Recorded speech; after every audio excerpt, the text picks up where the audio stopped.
আজ আমি রান্না করে দেখাবো ডিমের পোচের তরকারি। 4টে হাঁসের ডিম নিয়েছি আমি, আপনারা যে কেউ পোলট্রির ডিম নিতে পারেন।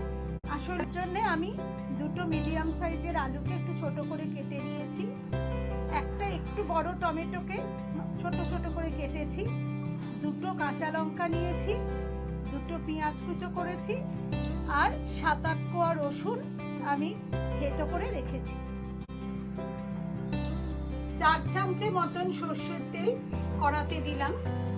প্রথমেই দিয়ে দিচ্ছি রসুন বাটাটা। বাটা ঠিক নয়, থেতো করা ছিল রসুনটা। এবারে দিলাম পেঁয়াজটা,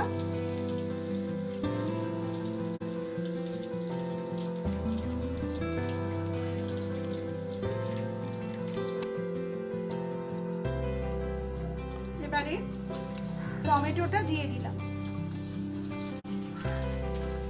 টমেটো দিয়ে আমি খুব অল্প পরিমাণে একটু নুন যোগ করলাম,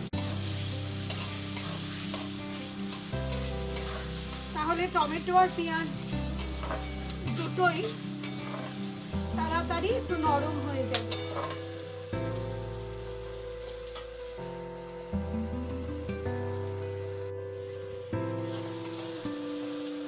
টমেটোটা প্রায় গলে গলে যাচ্ছে, এই সময় আমি আলুটা দিয়ে দেব।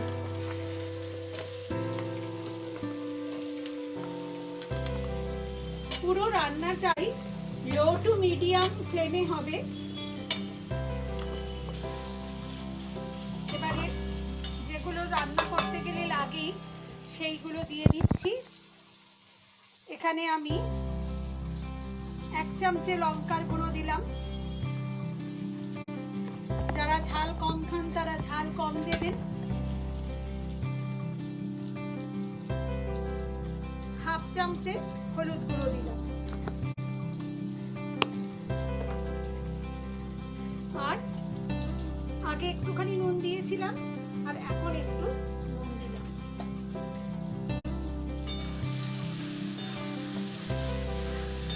মশলার কাঁচা গন্ধগুলো যতক্ষণ না যাচ্ছে একটু নাড়াচাড়া করে আমি জল দিয়ে এটা সেদ্ধ হতে দেব।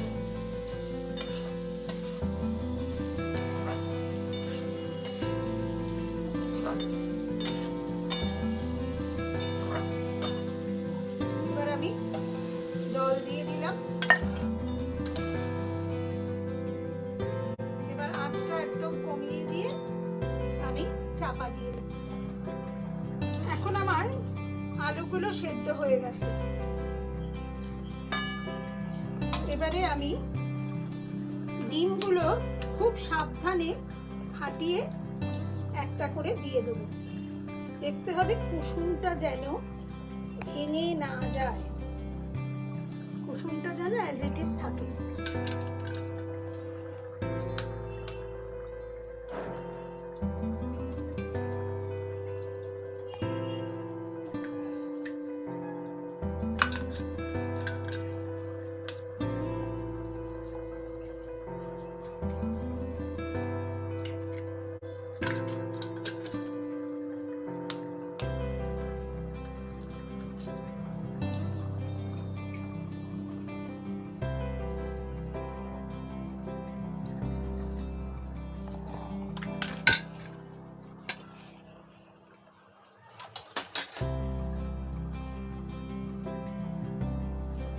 আমার ডিমের পোচের তরকারি রেডি হয়ে গেছে।